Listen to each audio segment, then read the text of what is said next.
Yeah, hello. So recording in progress is the start of our webinar. I'm Patricia Lorenz. I work very often for Friends of the Earth Europe, but also very often I work with Gami Mraz together on our projects. And just a quick introduction before our speakers start. The idea of this whole webinar was that we again seem to be in a kind of nuclear renaissance. The older ones are in their second or third one even. So, and but it seems to me it looked like people would believe that now that the taxonomy, so to speak, declared nuclear is important and it's okay and it's sustainable, that states simply order reactors and then they are delivered and then they work and it's suddenly energy like any other. So that's one of the topics. But then in particular, we looked at the possible new build projects which are out there. So on the one hand, of course, we have France, which now will at least announce there will be new EPRs, 8 or even 12. I lost overview a little bit. For this, we have, of course, Yves Marignac, who will explain the first part. Also the economic backgrounds, which of course do play a role. I mean, who is going to build these out of the blue? That's of course a fact. And the other thing is the Czech Republic, where we even already have the start of the project on several levels. And one of the levels is the request for state aid notification, meaning the Czech Republic notified the European Commission about the intent to build new reactors. And there we have three types: the AP1000, American reactor with certain passive safety features, then a South Korean one, and again the EPR, but there it doesn't have the, so to speak, standardized 1700 megawatt, but 1200, because the Dukovany site is not permitted to have more output than those 1200. And now came the interesting discussion I led with some of you is, so they pretend as if they could simply shrink the reactor and that's it. And when I talked to experts about it, I found out that's not really that easy, because you cannot shrink it. So that's how we got to this, and that's what I'd like to discuss. For this, we have invited, and we'll start to speak, is Yves Marignac, well-known expert on the French situation, who works for Negawatt. Udo Becker, independent technical expert from Germany. And then we will have again Yves to continue. And then due to my own chaos and then to our spontaneous ideas, we have two possible surprise guests. Yeah? One is Dali Vostralski, which is my chaos, who might join us at 2 o'clock. As some of you know, he knows, of course, a lot about nuclear physics, reactors, and has been working in this, and also participated in the construction of Dukovany, which is a while ago. And Manfred Mertens, who looked into the EPR in Taishan, and with the thermohydraulic problems they obviously produced there, which might be a hint. And what's in the background is the mysterious EPR2, which I also would be very interesting to hear about. So there we only know that it should answer the existing problem of the EPR, should be simpler, but it sounds a little bit like going back behind the idea of the double containments and such. So this would be, I think, what we'd like to examine. And of course, in the end, of course, or long before the end, there is enough room for your questions. So I would stop talking now and ask Yves Marignac, please start with your presentation.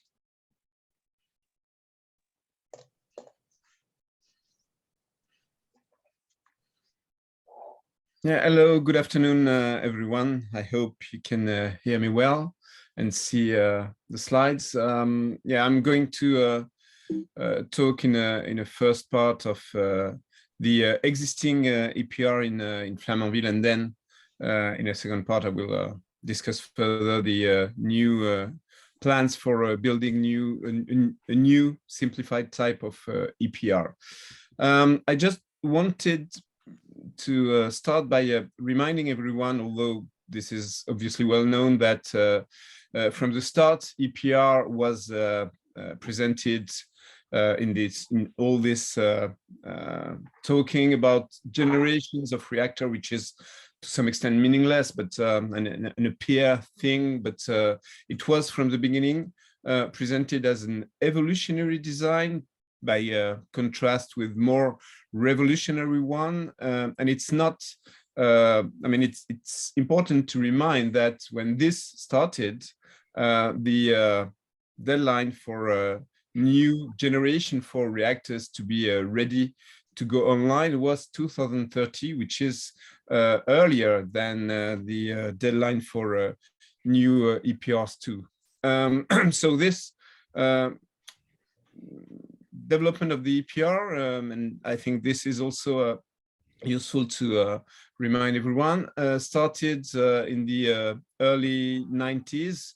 Actually, the plan to develop it even started in the late 80s after the Chernobyl accident. And this is mostly the return of experience that EPR included. It's therefore important to note that 9/11 and obviously Fukushima occurred long after the development of the design started, and that I mean, the EPR design could only to some extent take these kind of issues into account.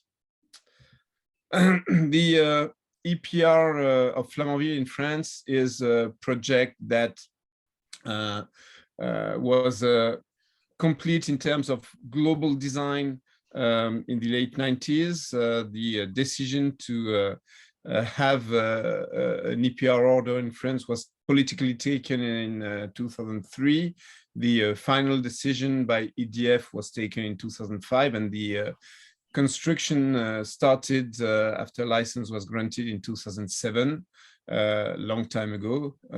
And obviously, you know that the initial plan was to have it built by 2012. The program went with some developments outside France. Again, this is well known, but there's the one in Finland, the 2 units operating in China. There were projects in the US that were later abandoned.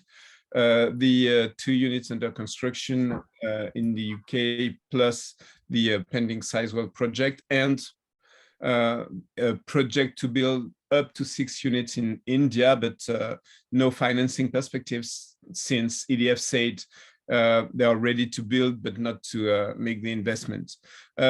It's important to note that this international development has remained very, very far from the expectation of the industry, which talked about tens and even at some point hundreds of EPRs to get exported worldwide.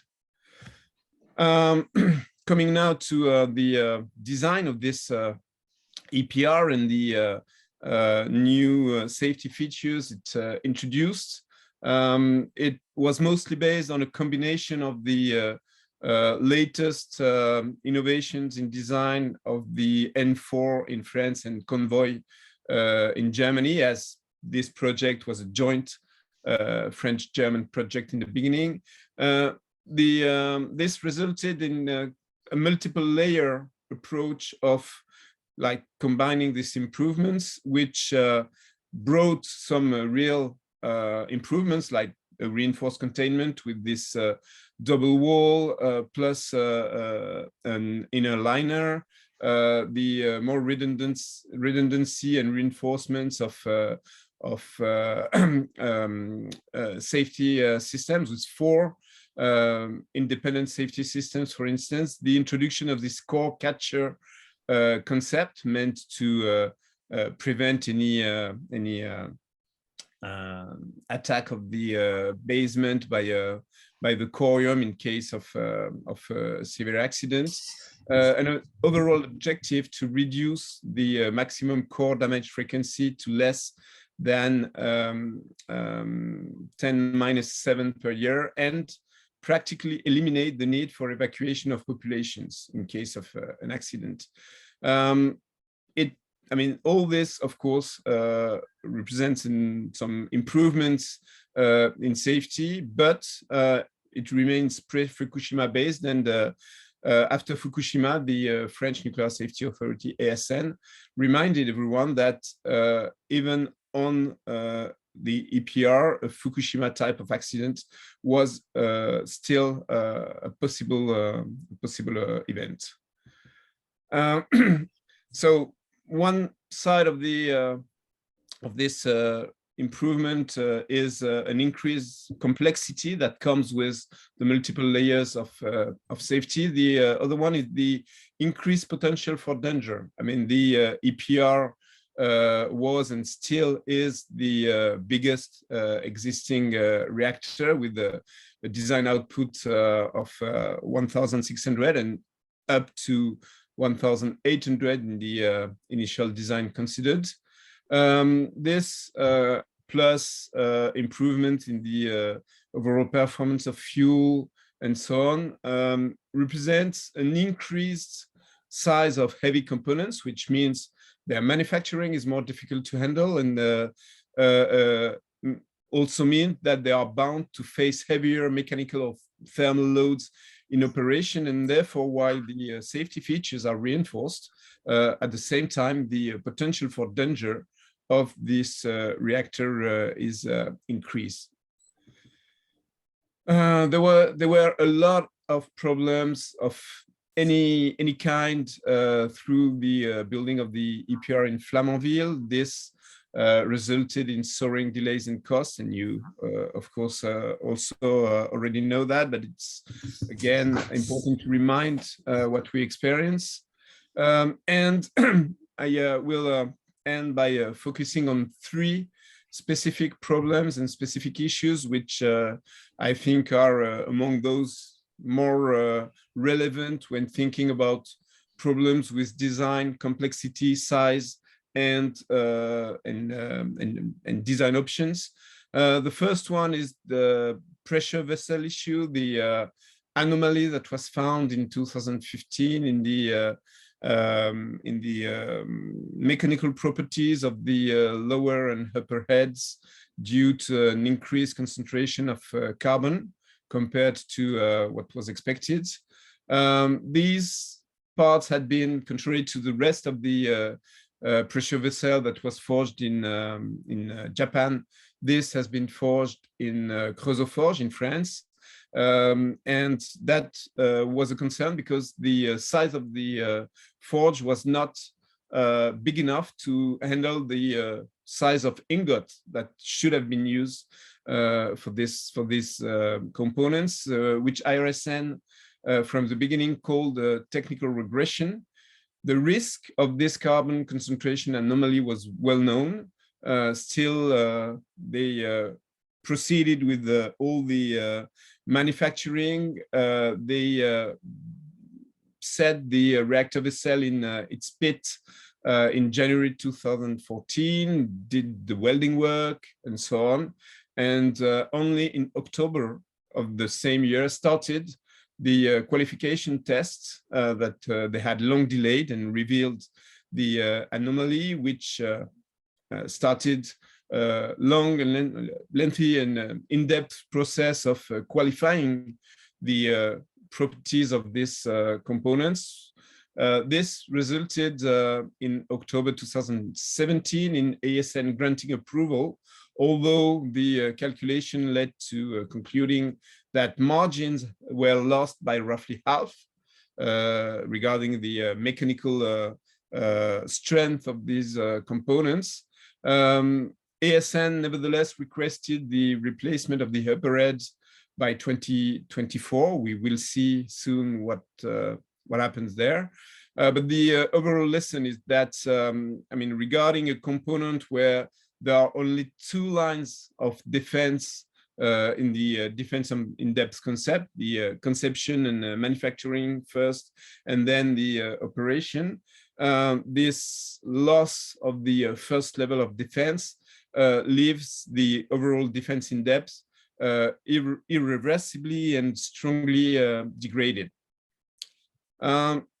Second example is the secondary line welding issues. There were quality issues with the welds of the main secondary lines. It concerned more than 100 welds in total.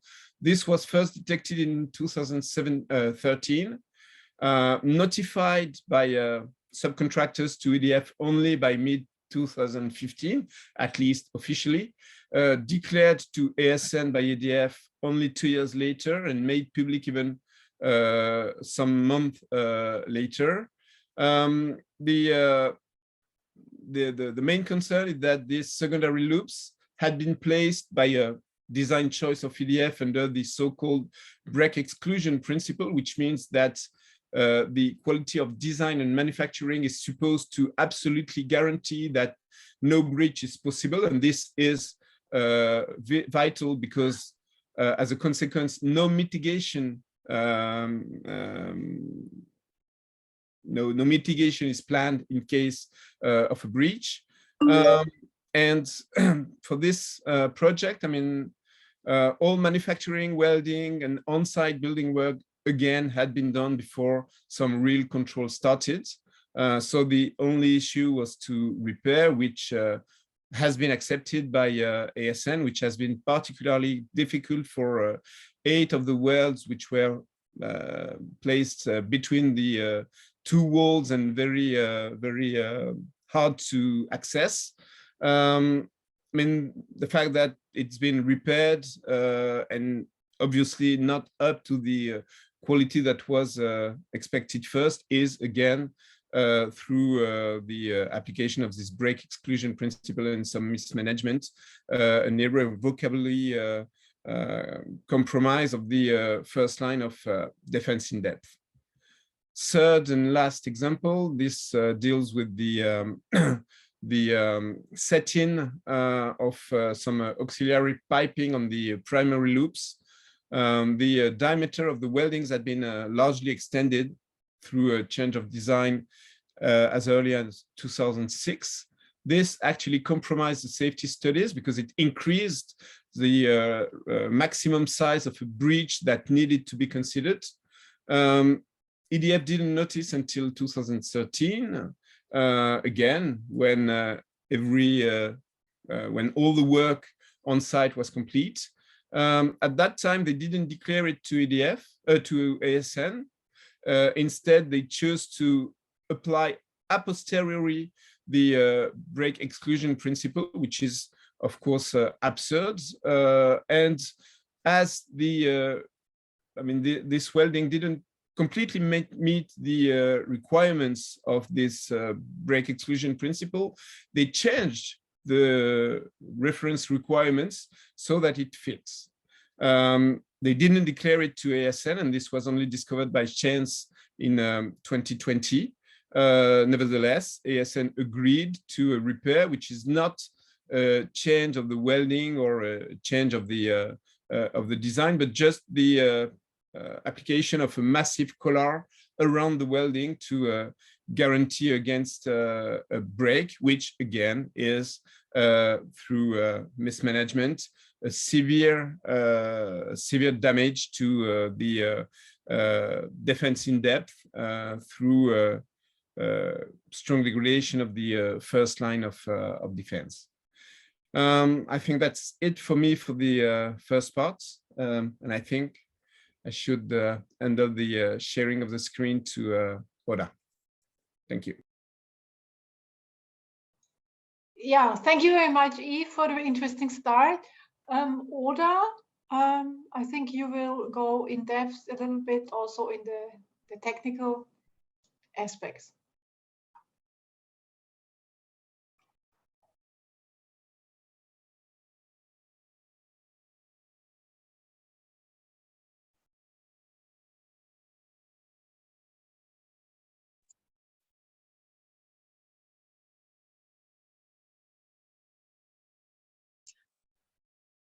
So, yeah, thank you for the invitation. Thank you, Yves, for the interesting starting. I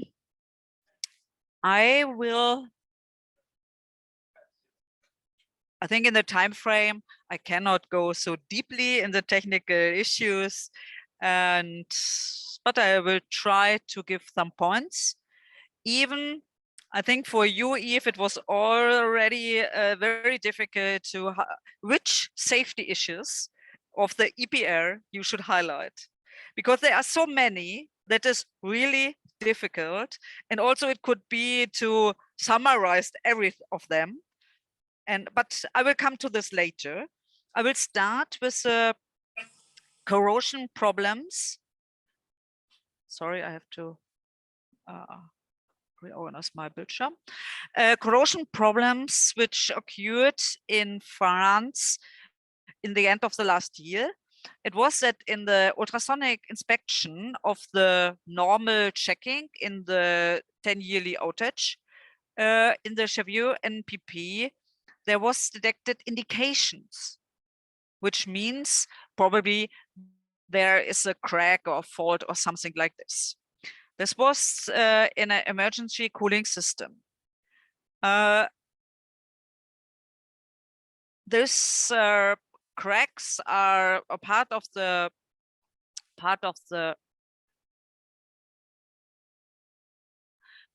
sorry, I just checked the part of the pipes are cutted and bring in the laboratory.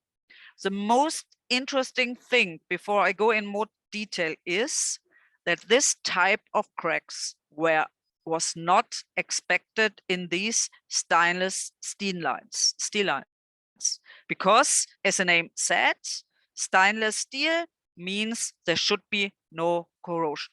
So that this happened unexpected is the most important part. That's why I mentioned this in the very beginning. And of course, it is very important where in the reactor this happened. I don't go through all parts of the reactor, but to say this is the core, the reactor pressure vessel, and the emergency cooling system go here to feed in cooling water in an emergency situation. And the cracks were found in the welds which are connected here. So it's very close to the reactor, and also in this red part they also found, and this is not something happened in a secondary part everywhere here. Even this could be dangerous, but it's really happened direct at the reactor. To see a picture how this pipe looks in real, so here's the pipe elbow and here are the welds, and these welds have cracks, and the cracks are very in a very micro growth.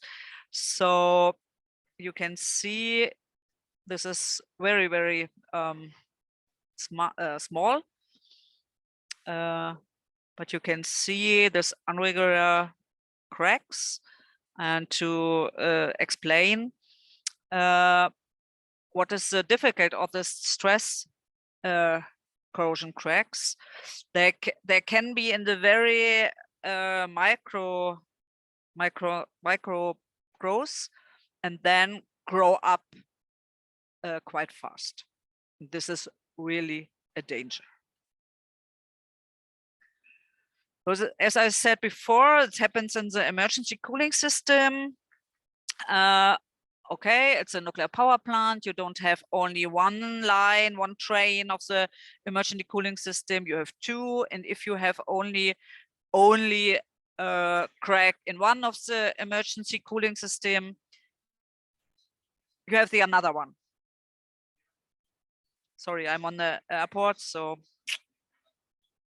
But as it is a systematic failure, you could be assumed that it's not happen only in one line, but also in another line. And then you can get a major accident, because you cannot input cooling water and the water will be drained. So EDF, after see this issue in the reactor Cheviot number 1, They said, okay, we have 2 reactors on this site, same type. Let's check the another one. And yes, there was also cracks. So they could assume that this is a generic anomaly to all of the reactor type 1450. And there are 2 others in choose. Oh, sorry, I cannot speak French, so perhaps I pronounce it wrong, but there are 4 of these reactor types in France. So EDF now, it is almost a year ago. So EDF has done some amount of work to understand and check, as I said, 70 assessments in the laboratory, but only wells from 8 reactors. So EDF also explained that they think this is in the safety injection system in the N4 plant series, choose B and Chivo NPPs, and in the lines of the P4 plant series, which are 12 in Belleville, Cattenom, Golfech, and the other ones you can read here. EDF said also the probability that this, before I explain more, I will shortly remind you which reactors are in France. There are 56 pressurized water reactors operating at 80 NPP sites. And you see the different types. And this is one very interesting thing. Yes, I think you are all familiar with the problem of aging. We also say aging can start at the age of 20 years. And this actually happened with these 4 reactors, which goes in operation at the end of the last century, in the end of the 19th, which are now 20, 25 years in operation. This problem is at Choose and Chivot, and also with the Neurus of the 1030 megawatt class, and this kind. But now EDF said the other ones, and the old ones of the 900 megawatt class, the 32, that there are this kind of cracks are not, the probability is low. So they extended the checks for this to the next 3 years until 2025. Yeah. And they also try, because you need a lot of work, and also, as you heard in the Times, the EDF or the France state also said they will have their reactors online again. So the EDF decided to bring also, even it is this 4 reactor, Belleville, he will only check it 24, but ISN said this is not a good idea, but we'll see how it ends. And ASN said also, and this is something, if you're not familiar with this, but I think you are, but I will say it again, the knowledge is not there. You get cracks in a part, in a material where you do not expect it. It could take you 10 to 20 years to find out what is the reason. So, okay, you can change this, but who will say to you that another steel you will use to make the new steel doesn't have the same problem again? So, and also, if you, if already mentioned, the EPR is based on the N4, especially actually on these reactors where this cracks occurred. So of course, this corrosion problem not only affected probably all or most probably all reactors in operation in France, but also the new EPR. So I think now I can give also some remarks to the EPR. I think Yves already mentioned, but I will shortly say. In December 2003, Finland was the first country in Western Europe to order a new reactor. 2003, and this reactor is still not online. Now they expected it online, Reactor 3 online in December 2022, what we will see. Also in France, and Yves said a lot about this, there now a commercial operation is expected. They are different if you see first grid connection 2023 or commercial operation 2024. There was a lot of problems arose, which we don't have time to explain them all. And yeah, same EPRs are under construction in Hinkley Point C in UK. Now it was expected that they already produce electricity, but they don't. They now expected to come in operation 2027. Only in China, there are two reactors, two EPRs, Taishan 1 and 2, are under operation. They entered operation 2018 and 2019. Even the construction started, I will say, only 10 years before and later than in Europe. But let's see what was the result. Before I come to this, I have also, no, I think I have not to say this again, what Yves said, but there was so many problems in the construction of the EPR in Flamanville 3. So, and on top of this, which are still not solved, the work is still ongoing on the 100 security system wells Yves mentioned, and there are other problems, and also they have to see which problems arise in Finland and China. So there was a problem, or there is a problem in Olkiluoto 3, which was a big vibration, which could be also result in a major accident. There are lines also connected to the reactor pressure vessel or to the primary system, and there was and these problems, the vibration problems of the EPR, also can harm the EPR2, because the problem is not really solved.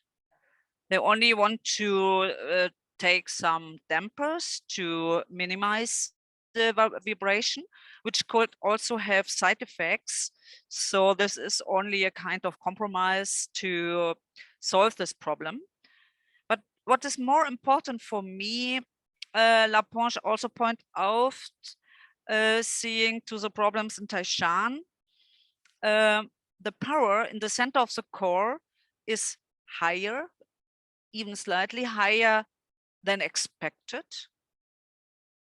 And the tools where you calculate the power distribution in the core are not suitable.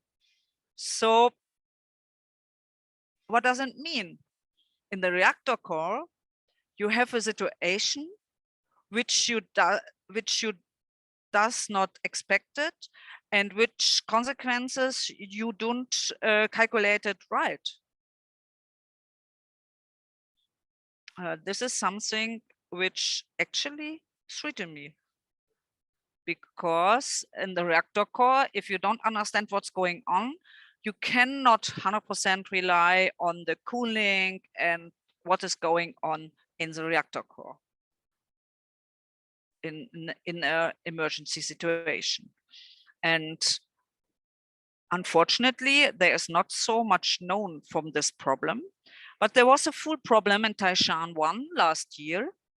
It was the second full cycle, and they found a concentration of more noble gas in the primary circuit. So which means there must be a damage of the fuels, of the cladding of the fuels. So this gas can come out. And they said, okay, you have 60,000 fuels, but only 5 have a damage. So but the reactor was offline for 1 year. They didn't expect that this happened. And I don't know actually now. I don't know, and the information are really limited about this. Why does this happen? And how do they fix this problem? And how this problem will be fixed in France and Finland. So I don't know. I will close with some remarks to the EPR 2. Yes, I will. Now, after even Eve and me only marked to some of the problems of the EPR, you would say with a normal brain or a normal thinking, you would say, okay, the EPR is a failed model. Stop, finish, end. But you can also make something different. You can say, okay, there was some mistakes, but we will solve this problem. We make a new EPR. We call it, first they called it new model, now they call it EPR2. And this will overcome all the problems. But how should something overcome problems which the causes are not understand? And also, of course, from the supplier, the main problem is a cost increase. So they also try to save some money. So that's why they stopped, they abandoned this double containment to a single containment. And also there are not anymore 4 safety trains, but only 3.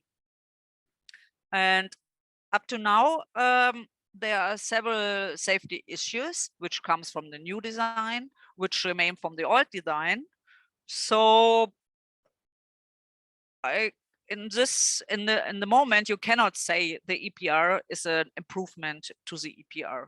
The EPR2 is an improvement to the normal EPR. So there one issue, and this I want to close with, is that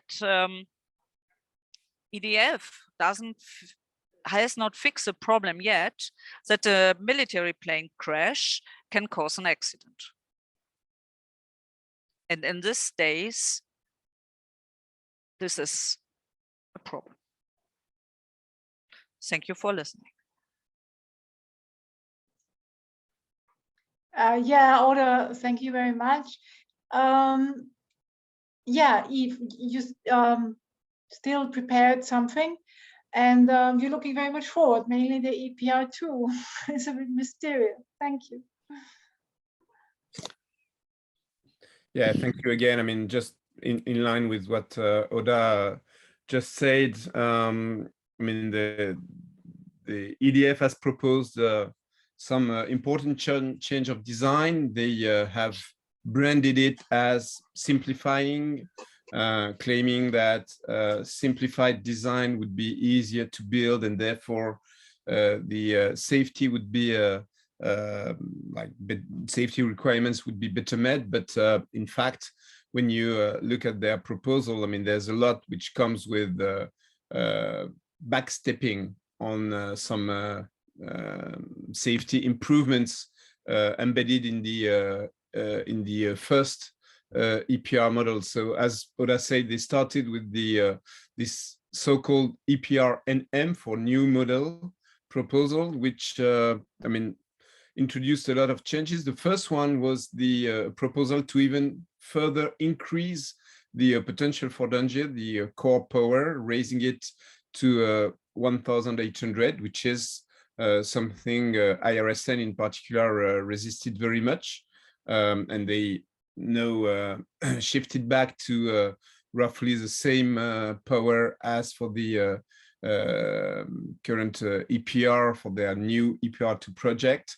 But the revised EPR2 project compared to EPRNM keeps some of the major changes they introduced, which is reducing the redundancy of safety system strains from 4 to 3, which means you can't run with 2 operating even when you do some maintenance, for instance.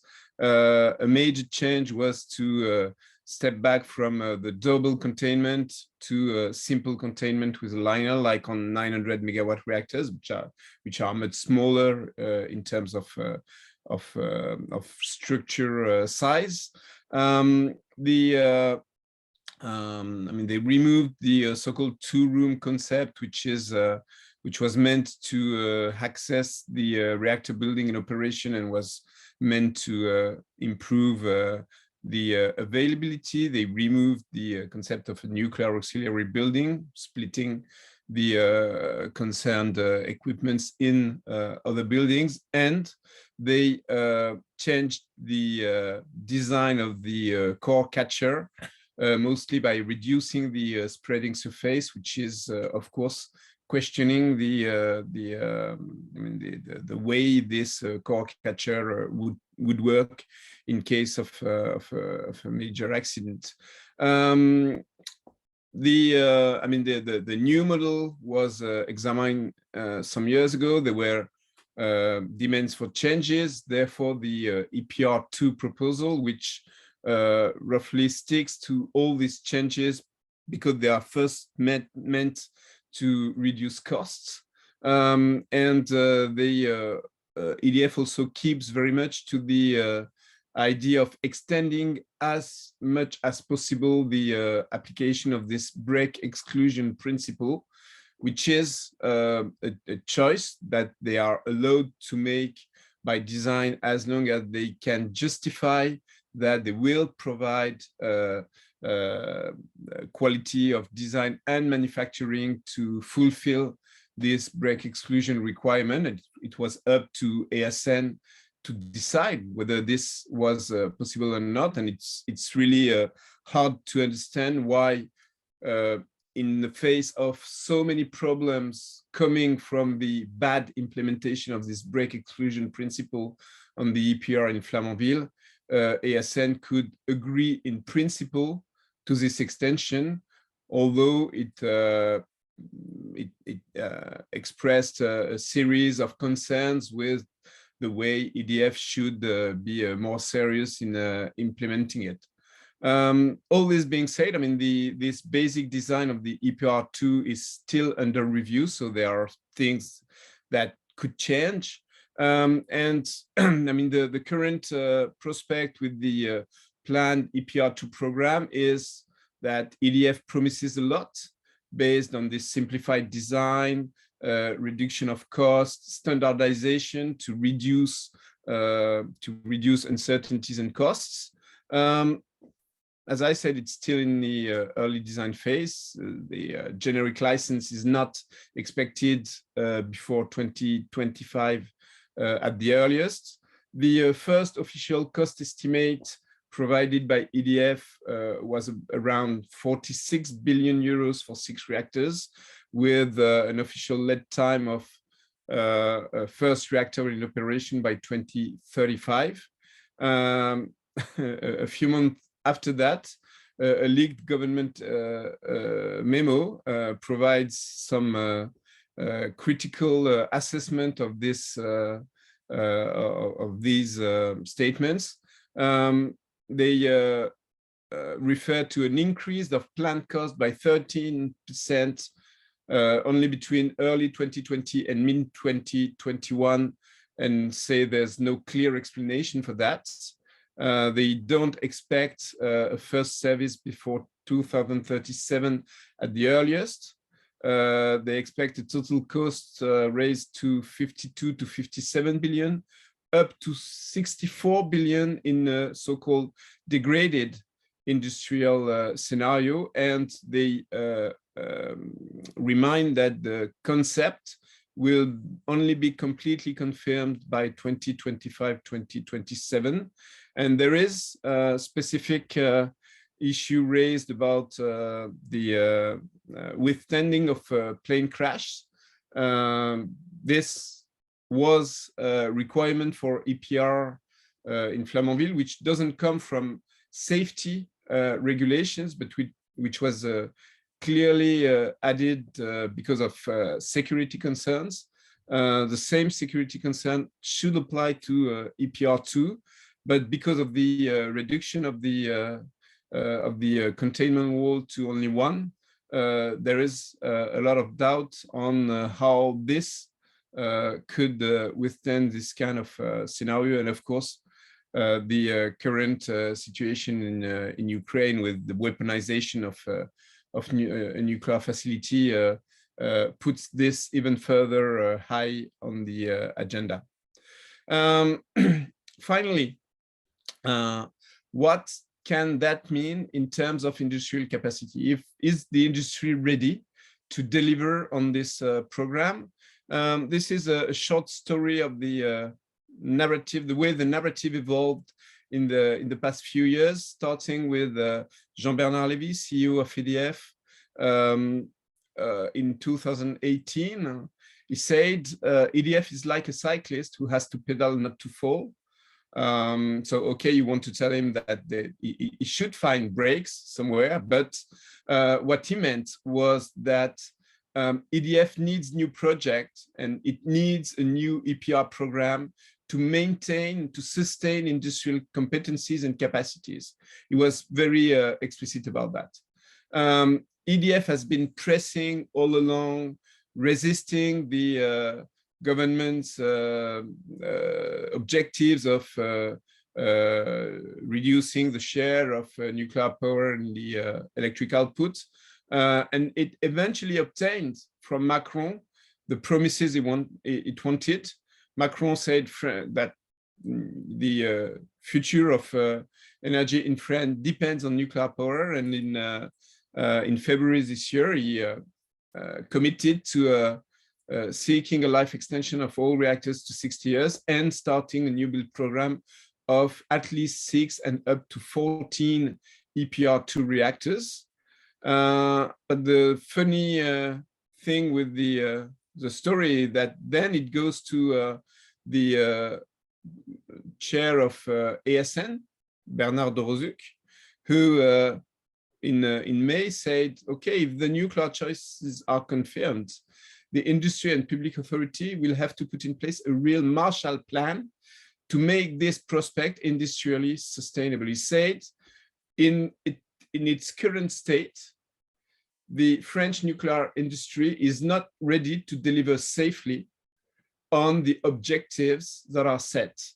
And no later than last week, Lévy also referred to the need for a Marshall Plan to revive the nuclear industry. So from a statement where objectives were needed to sustain capacities, we are now in a situation where the industry is claiming that capacities will be needed to sustain objectives. And I mean, it's not us saying that this industry is in ruins. It's them. I mean, talking about the Marshall Plan was meant to rebuild the French economy after World War II. So it tells a lot. I mean, referring to this tells a lot about the level of degradation of the industrial fabric. Even then, this Marshall Plan is not really likely to happen for different reasons. I mean, for this to happen would call for specific conditions, which the French nuclear industry dreams of creating again by reference to what happened in the 70s which was the golden age of nuclear build in France. It starts with a long-term political commitment, and that is what Macron seemed to provide with his plan to build reactors from now until 2050. But it's actually impossible to guarantee continuation of French nuclear policy over no less than 6 5-year political mandates at least required to complete the program. Without a real and sound long-term political commitment, it will be even harder to gather the heavy financial investment that is needed, which is already very difficult to gather in a context of increasing loss of competitiveness and attractiveness of this option. And that, of course, I mean, the competition with renewables is a big change compared to the 70s. And the third point is that, I mean, to rebuild the industry, to start a so-called Marshall Plan, means that many resources need to be dedicated to that instead of other options, instead of other economic sectors that need investment, that need human resources. And it's going to be highly challenging to reconstruct the kind of very large fabric of heavy industry that is needed to support this program in a way that is like isolated from the rest of the economy, again, contrary to what happened in the 70s, where it was a complete effort. I mean, like there were many sectors building heavy equipments, and they were, I mean, these sectors were sharing the investment that was needed. So all this sheds a lot of doubts on this so-called Marshall Plan. And finally, as we talk of projects in other countries, I mean, it should be emphasized that any plan for exporting reactors will even further stretch the existing industrial capacities and reinforce these challenges and increase the risk of failure. That's it, I think. And now it's the time for a question. I saw that there were already some in the chat. Yeah, thank you very much. I think it was long, you two together, but I think it was really interesting. And I have proof for that. People didn't disappear, but we even have one more. So, so thank you very much. So this means, listening to you, that from now on there will be no even theoretically EPRs built, but only EPR2, which is still will be another type of building without having the design necessarily finished, because otherwise they never start. And which is important, the export option you mentioned already is hard to imagine under these circumstances. But they officially said they will not finish the design. I mean, what is it? It was what you said, this EPR2 design, is this handed in with ASN already, or are they elaborating it at ADF, this 27 deadline, so that we could calculate a bit what this means for possible export? I mean, there are different stages. I mean, there's so-called basic design.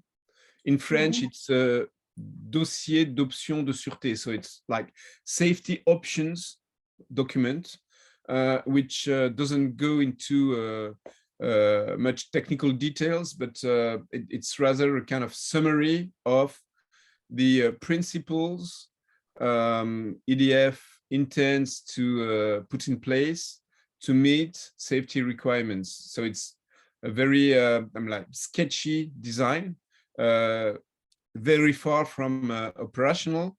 Then there is, I mean, there is development of generic design, and then you need to develop a specific design for each EPR you would want to build.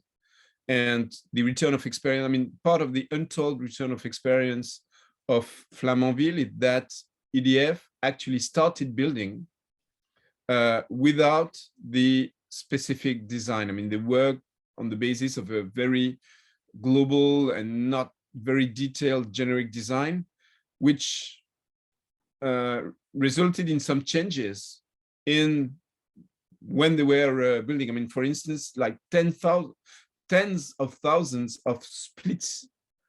You know, like the the frames that support pipes, that support cables and so on. Tens of thousands have been changed. I mean, they are, you know, through the building work. So, I mean, EDF won't want to start. I mean, they should not want to start a new build before they had this comprehensive, detailed, and complete specific design, which of course means that they wouldn't be ready to build any reactor, even of the EPR2 kind, anywhere before at least, I mean, starting to build before at least 2027. And if we talk of another change of design, for instance, to shrink the size, as you said, I mean, then it's even a lot of further work. I think I'm not confident about this figure, but I think that in the internal memo I referred to, there is something about like EDF has spent up to mid-21 like 1 million hours of engineer time out of 20 million that are thought to be needed. 1 out of 20. So they, I mean, this to show they are very early in the process of detailed designing. So yeah, a lot of things could happen. Okay, thank you. Are there more questions to both Oda or Yves? There's a question in the chat still open. Yeah, about the industrially degraded scenario. What does this mean? There was a question. Well, I mean, they don't. I mean, this memo doesn't actually describe what degraded scenario means. I mean, they basically work under the assumption that EDF and that this new build program would be likely to create the dynamics for for getting the kind of industrial supply chain, industrial fabric that is needed. And a degraded scenario is basically a scenario where this would not be as easy as they assume first, but they don't degrade it. They don't describe it, but obviously this degraded scenario is much more likely to happen than their dreamed one. Yeah, and we have another question about EDF, whether they would still be interested in investing in Sizewell C. Well, they clearly said in their latest financial report to the French market authority that they would not get over 20% of the investment because EDF doesn't want to have to consolidate these investments in its own book, which means that they could only, I think they would be ready to take this less than 20% stake, but they need other investors, and that, the question of how and when and why is still open. Yeah.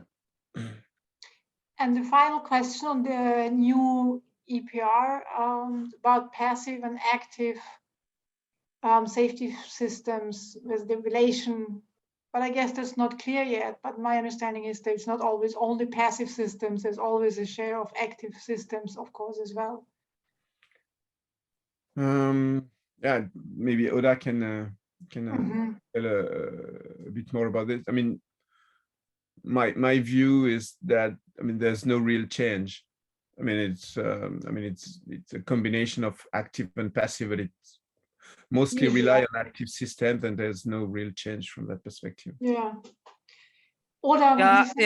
Yeah, I agree on this. There was no announcement about that the increase of passive systems there will be an increase of passive systems. And as we know, the EPR mostly rely on active systems, different in opposite to the AP1000, for example. And yes, of course, every plant has also passive systems, but this is not one of the design features of the EPR, neither of the EPR2. Yes, I agree, absolutely. Sorry, now that you mentioned you looked into this AP1000, is there, I only read there is a lot of passive safety. Is there so much more? How would you describe it? This was also discussed, the AP1000's high amount of passive safety systems when it came to the licensing by the regulators. For example, the Bulgarian one, or it might also be the Czech one, because still, in spite of them discussing the EPR, it seems that the AP1000 by Westinghouse might be the likelier one. So because this would be different when it comes to licensing compared to their VVERs, which they are used to, or is this a wrong perception? If there is such a high amount of passive safety systems with the AP1000, whether it would be very different to the licensing of the VVERs for the regulator, because I heard this, that this would be a challenge. It would cost them time, also the regulators. I'm not 100% sure that I got your question, but the VVR 1200 has also a more passive and a more active reactor type. So, which we discuss with the suppliers a lot, and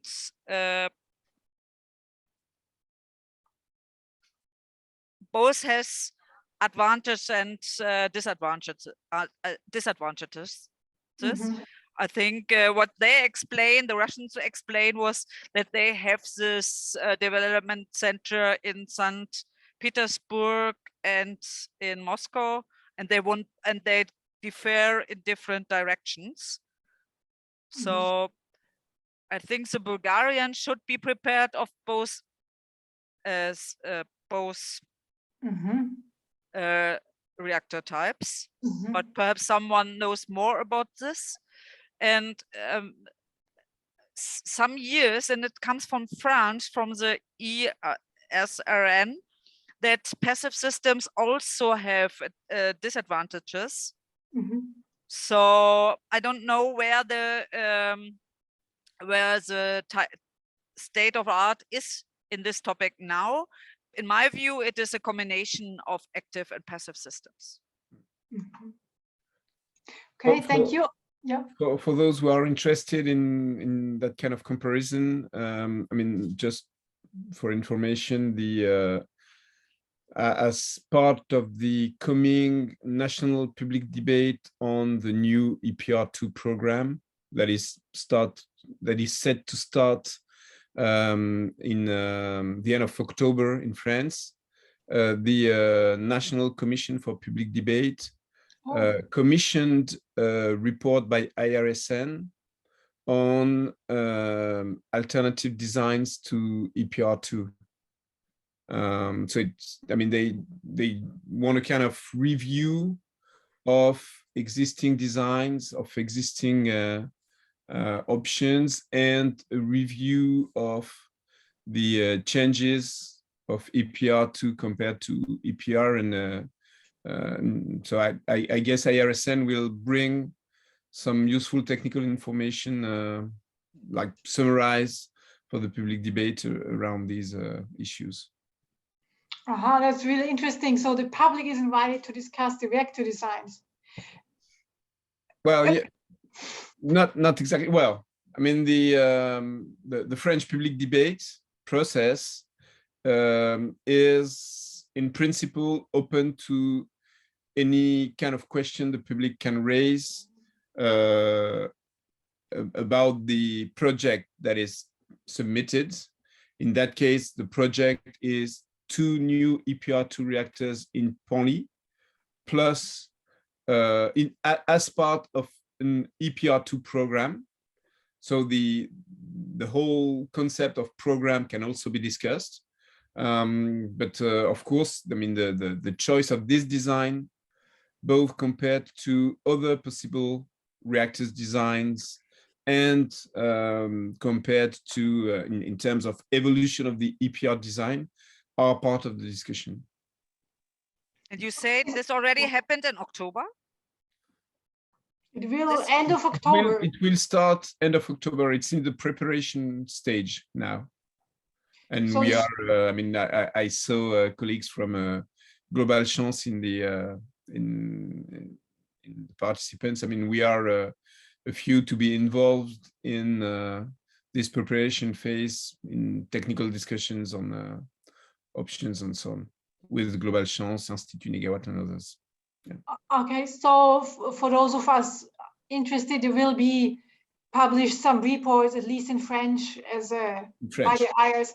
Yeah, but somehow, yeah, somehow it's possible. I also have Français nucléaire. That's my level. Okay, are there more questions?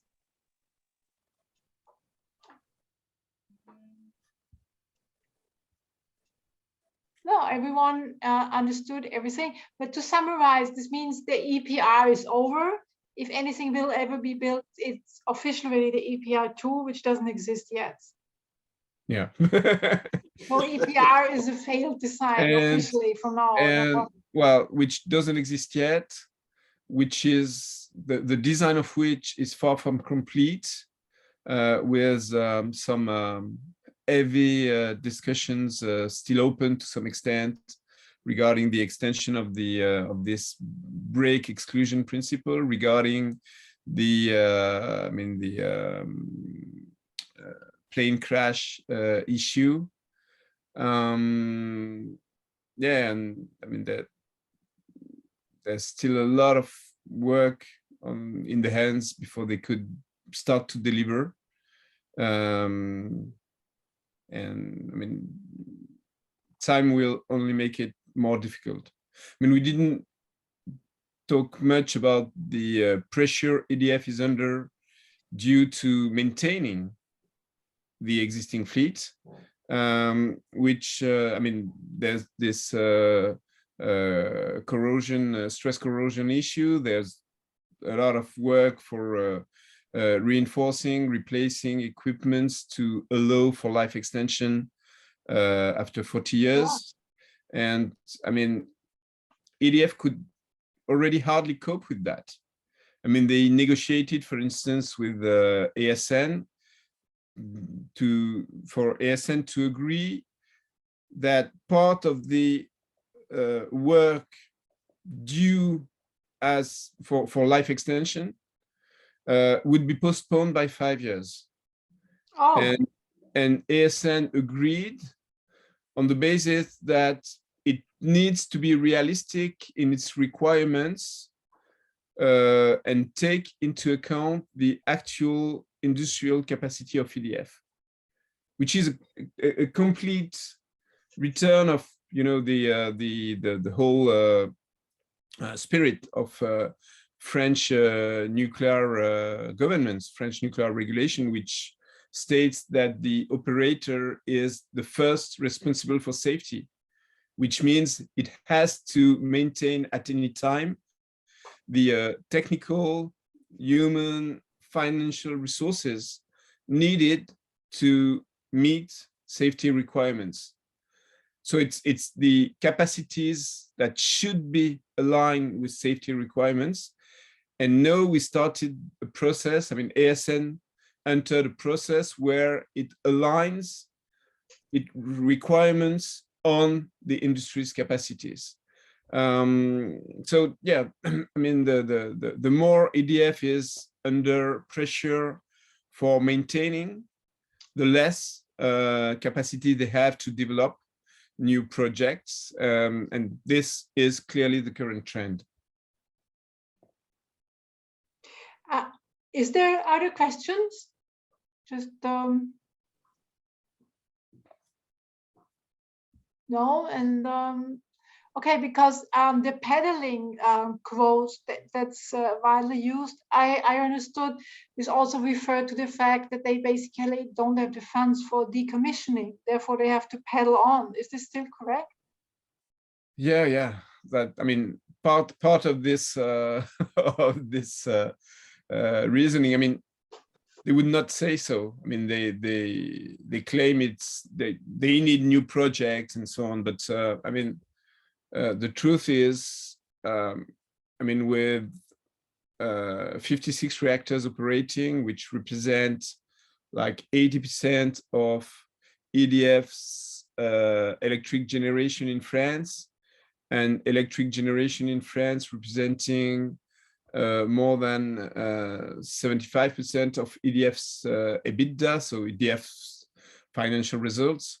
I mean, the perspective of losing this asset, Yeah. I mean, even if it's not really competitive, and it's less and less competitive with time, but still it provides some income. Losing this asset and having this asset tilting in a very short time, because I mean, like 10 years, you know, 80% of reactors have been built in 10 years. So they are meant to lose all these assets in a period of roughly 10 years. And I mean, it's not only that they are losing the income, it's also that they will have to pay to cover insufficient provisions. I mean, everyone knows that what EDF is putting aside to cover for decommissioning costs and waste management costs won't be enough. I mean, for instance, they are planning a cost of decommissioning per unit of roughly 330 million euros, I think, when the international benchmark is more in the range of 1 billion euro. So if you think a few hundred millions are missing for the decommissioning of each reactor, and you multiply this by 56, I mean, there's no way EDF could cope. And that's why EDF and the government agree on this crazy strategy of postponing the closure, and therefore seeking for life extension as much as possible. And no, the government is, I mean, Emmanuel Macron has clearly asked EDF to seek for life extension of all reactors up to 60 years, even though ASN said there's no technical background to think this is possible right now. Mm-hmm. But yeah, fait accompli. Pete, you have a question? Yeah, I just wondered if any of the speakers would like to speculate about whether the problems of the EPR can be fixed before Hinkley Point C opens.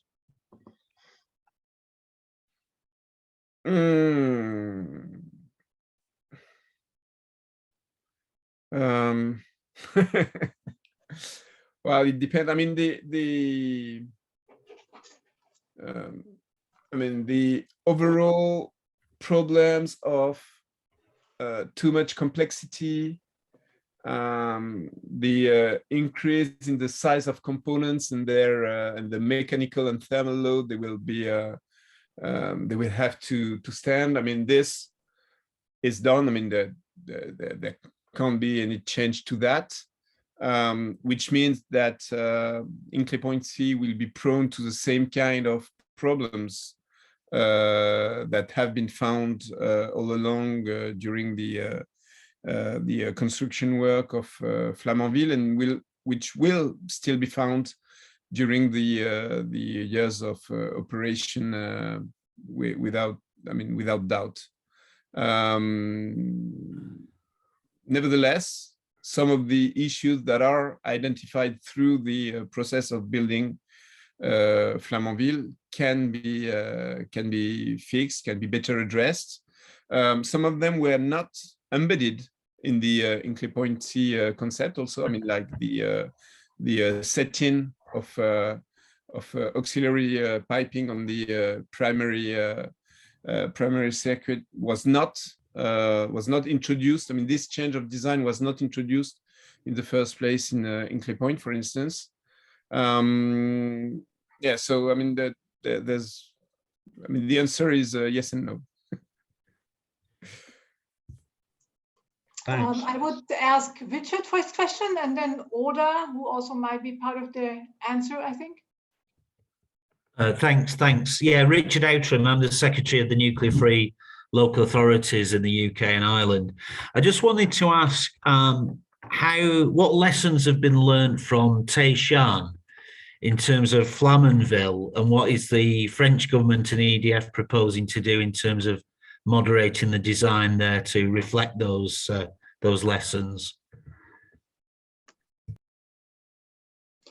I think Oda is a question and answer in one, perhaps. Yes. First to the question: will the problems of the EPR are solved when Hinkley Point C will go online? Nobody knows, I will say, because as Yves said, you will not know which problems will arise in Oglioto and Flamanville until then, and there will be problems. That seems to be sure, which you also recognized from the start in Taishan. And it is known that all reactors have, as you said, children illness in the beginning. It is expected, and is as the EPR is a reactor with the most powerful reactor, you can expect a lot of problems, which also, and this is dangerous, is written, the difficult, the most important things are affected the reactor core. And this is something, it's we will see, which happened until 2070, and or whenever Hinkley Point C will go online. And you see in the current situation in France with the corrosion problem and the situation with the war from Russia to Ukraine, ASN is forced to allow EDF to operate this reactor. Even there is this stress corrosion problem, which you do not understand yet. And EDF said there is a crack progression, which is 0.5 millimeter a year or something like this. But ASN said, no, I don't believe this. So you have not really the idea how is the crack progression. And this is a dangerous situation, which should, and which had it before, to suddenly stop operation. And in my opinion, this is a very difficult problem. And yeah, we will see how this affects France double. No, it's too complicated. What I want to say is, and also you don't know how you will solve this for the EPR. And you will see it is up to the nuclear authority, which they decide. And they also are not at all independent. They decide what is necessary in the political frame.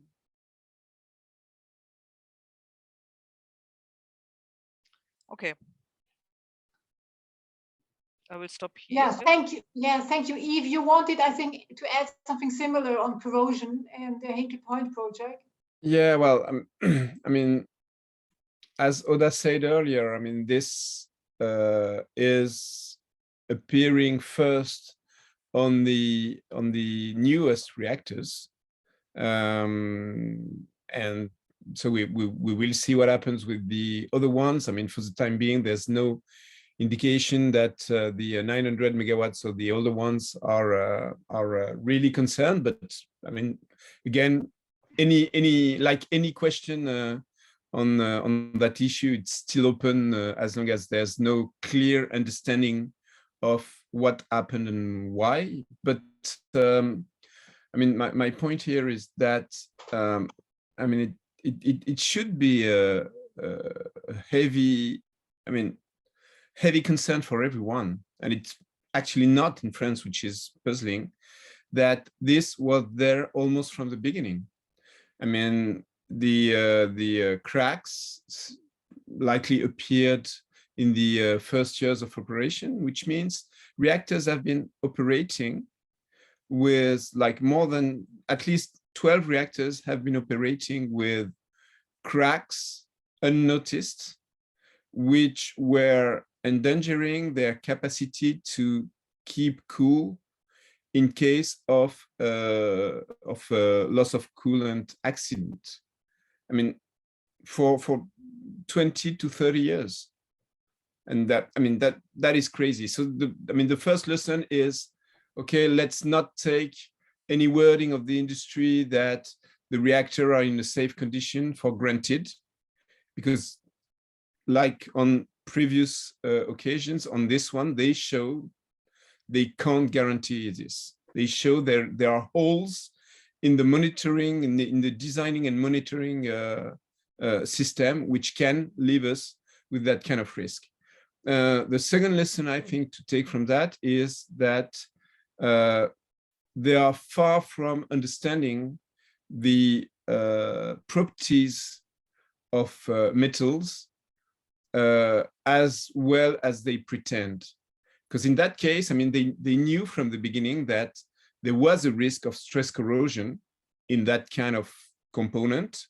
And they just relied on the US qualification. I mean, the qualification by Westinghouse in the first, in the earlier design phase.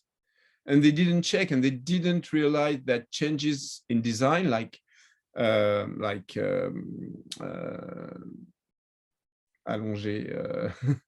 having longer tubes, longer pipes in the 1,300 and 1,450 megawatt designs resulted in heavier constraints on these elbows, and this could trigger this stress corrosion process. I mean, that is the more credible explanation so far. So they just completely missed it. And I mean, on many occasions, like when they studied the head and bottom heads of the upper and lower heads of the pressure vessel in Flamanville, I mean, they had no clue to start with, I mean, of what would be the impact of this higher carbon concentration on the properties of the metal. I mean, they had to run comprehensive tests to know. So as soon as you get out of the domain that has been very well characterized and studied, and you change the constraints or you slightly change the composition of metals and so on, they don't have a clue about how this impacts the properties of the metal. And if you take into account that there have been problems in manufacturing, that they got it wrong on a lot of components, they even forged files to hide it for many years in France. I mean, that leaves us with very dangerous situations. And I mean, you can't really rely on the quality processes that are needed to guarantee the safety, especially when you call for this break exclusion principle. That is, I think, a very important lesson to take from the current situation. Okay, we have a few more minutes. Coming back to Richard's question about the lessons learned from Taishan, we somehow went back to the corrosion. From what I understand, we don't know so much because with China there is not that much exchange. I understand. There were different issues, as Oda said. There's this fuel vibration issue, which led to a lot of leaks of fuel rods, and led to shutting down Taishan 1 for to run comprehensive checks. And there is the more complex issue of higher vibration due to the change of design of the bottom head, where there's no penetration anymore compared to previous reactors, plus this higher reactivity. I mean, the behavior of the fuel and reactivity in the core, which is not exactly in line with the expectations of models. Regarding the first part, I mean, the vibration and the leaks of rods, EDF has provided ASN with an explanation that ASN has accepted, which is that due to the slow start of Taishan 1 in the first cycle, I mean, some springs of the fuel rods were not irradiated as fast as they usually are, and this plus a change of design which leaves them less irradiated than in existing reactors meant that they were prone to stress corrosion for a longer time than usual. I mean, it might sound crazy, but the fact that they get irradiated prevents them from stress corrosion in existing reactors. So that led to a change of design of the springs, and EDF and ASN are expecting this to fix the problem, and they are. I mean, they also use design choices that have been made in Olkiluoto, where the design of the fuel assemblies is different and not prone to the same problem. So they think, we'll see, but they think they have fixed that problem. But for the second part, I mean, the reactivity and the change of flows within the core due to the change of design of the bottom head, I think this remains an open question. But I think that won't prevent from starting the reactor. I mean, the idea would be more to start it, run it, and do some analysis to see how it behaves. Mm-hmm. Okay, it's time to close. I am noticing that we didn't manage to discuss the shrinked EPR too much, but I think we understood the problems of the EPRs the way they are, and obviously Taishan is not fully evaluated yet. I can offer to try and ask the experts to help us perhaps and send out some. I think this won't be too much information anyway, but we see with Taishan. So this, just to really get this straight, this means that the Taishan EPR is different from the Flamanville and from the Olkiluoto designs. Well, there are differences between them, but I mean, when it comes to the design of the fuel rods, fuel assemblies, I mean, they were provided by Framatome, so it's French design, and they were provided based, I mean, to a large extent, at least, on the same design as those meant to be used in Flamanville. And I mean, while there was a different choice also, although Framatome provided them, I mean, the design choice was different for the fuel assemblies for Olkiluoto. And when it comes to the change of design of the bottom head of the pressure vessel, then I mean, I think it applies to all EPR reactors, and yeah, therefore then they need to fix it. I mean, they are trying to I mean, to design kind of I mean, something that would like organize the flows better than the current situation. Okay, thank you very much. So yeah, as Gabi already sent to all, the presentations will be here, but I understand also the recording will be made available, because I think it was very interesting presentations where it's not possible to remember everything. And Roger, that's very kind, sent us the EDF Taishan EPR study by Manfred Mertens, who couldn't join us. And I will try to find out more about the shrinking project. And yes, thank you very much. I think it was very interesting. Yeah, and goodbye. I hope to see you again at some webinar, or even in real, which would be exciting. Yeah. There's offline life still out there. Bye. Bye. Okay, Bye. thank you very much. Thank you. Bye. All the best.